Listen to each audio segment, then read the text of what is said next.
I'm Monte Parks with the Harris County Precinct 4 Parks Department. I'm superintendent for the Parks Department and also a historical programmer.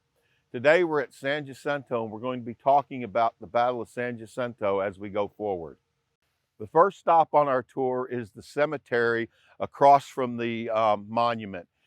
This cemetery is mixed. It is part of the Lorenzo di Zavala land grant, and some of him and his descendants are buried here, as well as some of the people who died at the Battle of San Jacinto. This area is also the place where the Texian camp was before the battle. Unfortunately, part of what was the Texian camp has been lost back to Buffalo Bayou when the bayou was widened for the ship channel. But in this area is where Sam Houston and the troops gathered and came up with the battle plan, and this is from where the attack was launched. We'll walk down through the rest of the battlefield and you'll see how far they had to go to get to the Mexican lines. After the fall of the Alamo and the Battle of Goliad, the Texas Army was in disarray.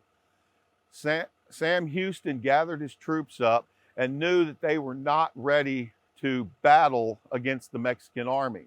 The Mexican Army was a professional army, well-trained troops. The Texas Army were just a bunch of farmers and ranchers who weren't experienced in warfare.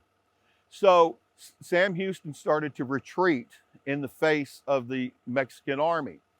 As he retreated, he also started picking up gatherings of settlers who were also fleeing from the Mexican Army, who were burning homesteads and burning fields as they went. This event was called the Runaway Scrape. All through that spring of 1836, the Texas Army continued to retreat. The men started to grow dissatisfied with Sam Houston's leadership. They were waiting to fight. They didn't want to continue to retreat. So after a few weeks of this, Sam Houston gets to Harrisburg, where the city of Houston is now, and he comes across a crossroad. If he turns left at this crossroad, he has to go to Louisiana, which means they're giving up and they're going to flee the country. Instead, Sam Houston turns right and starts heading straight towards San Jacinto. As soon as he makes this right-hand turn, his men know they're getting ready to have a battle. They're getting ready to fight. So now Sam Houston has to just decide, where does he want this battle to take place? His army's the first one there, so he decides to fight at a little crossroads town called San Jacinto. While he's on his way, the Mexican army is chasing after him, led by Santa Anna. Santa Anna makes a very fateful mistake when he gets to Harrisburg. The Texas government flees towards Galveston, while the army continues to San Jacinto. Santa Anna was so ready to capture the Texas government, he sent a portion of his troops to follow the government to Galveston. So part of his army, part of his forces were not able to be at San Jacinto. So Sam Houston gets here and he waits for the Mexican army to cross the crossroads, and he sends his scouts out to burn all of the bridges leading to the battlefield. He does this for two reasons. One, he doesn't want the Mexican army to be reinforced, but secondly, to let his army know that this is where the battle is going to take place, and it's a do or die battle. There is no retreat.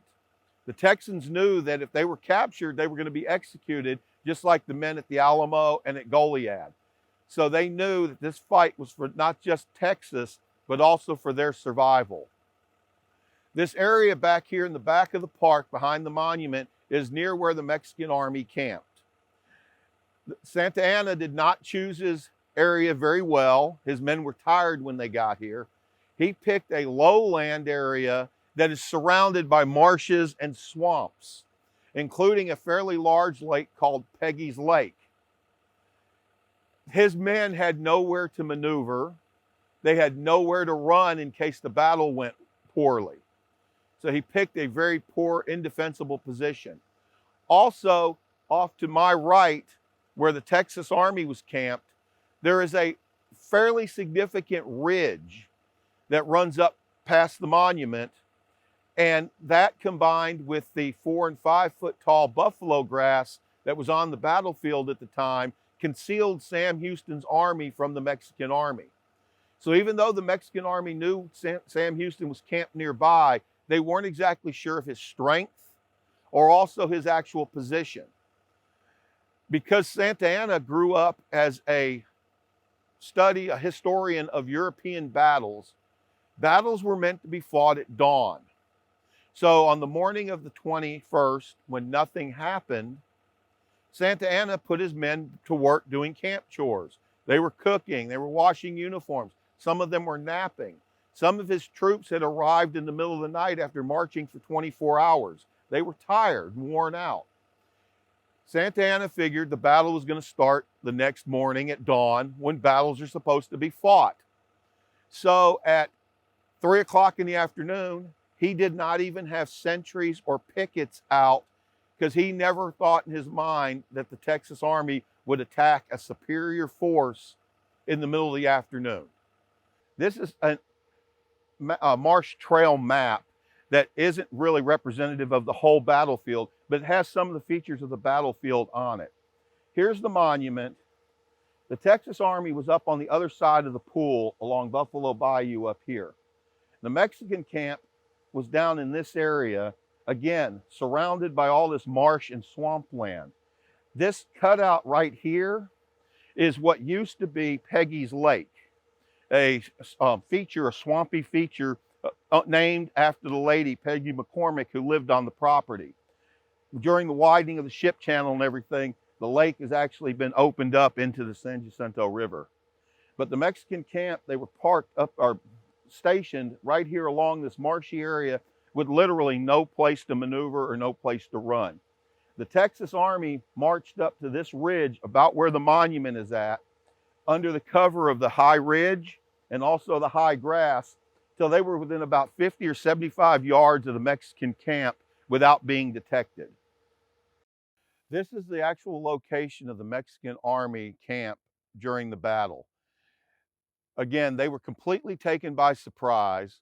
And when the Texans snuck up on them through the high ridge over here, they opened fire from about 50 to 75 yards away and then charged the Mexican camp. The Mexican soldiers were completely overwhelmed.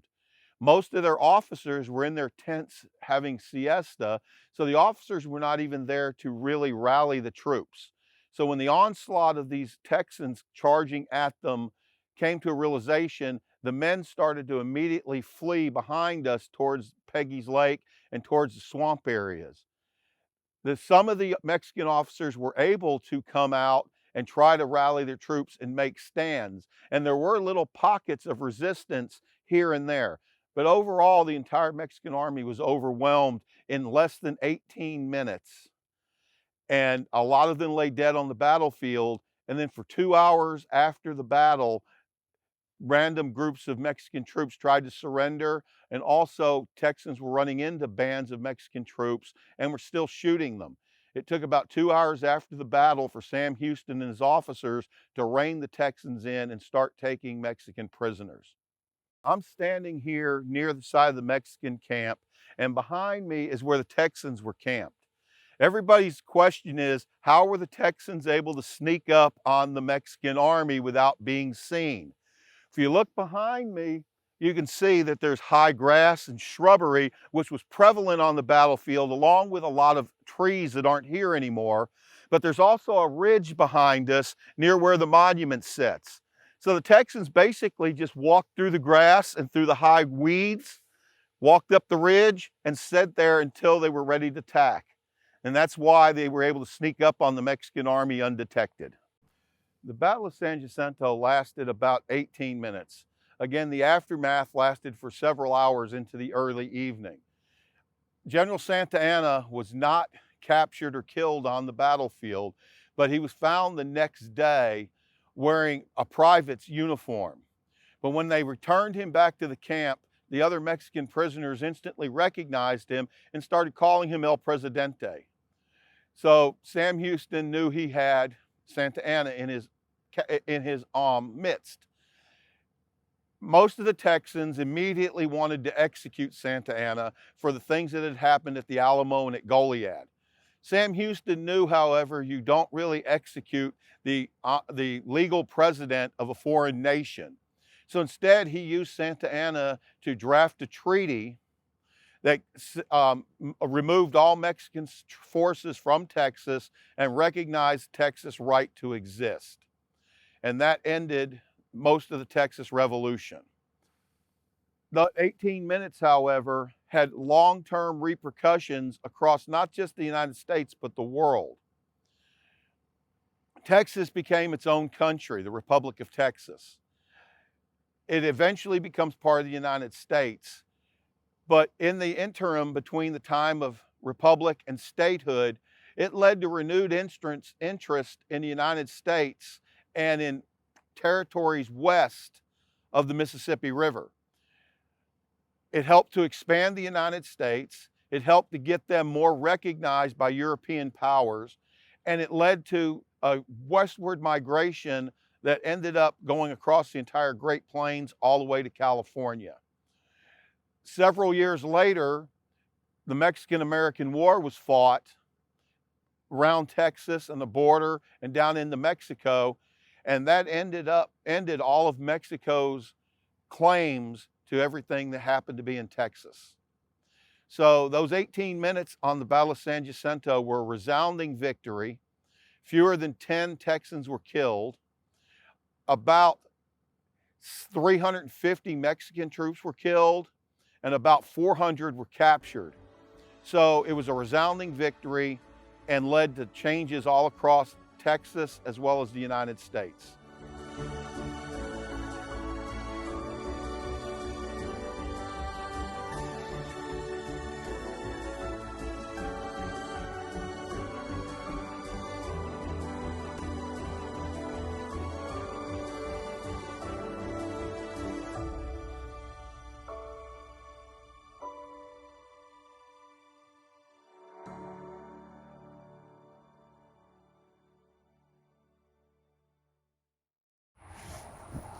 I'm Jack Cagle, and I have the privilege of serving you as the Commissioner of Harris County Precinct 4. And today I want to thank you for joining us on our Encore Excursions. This is our way of getting you, our friends, our folks that we seek to serve out and to be able to see the things that we used to be able to see together, but now safely and virtually. In the meantime, we hope to continue to bring other events and other excitement to you. Stay safe, stay well, and we hope to see you soon in person.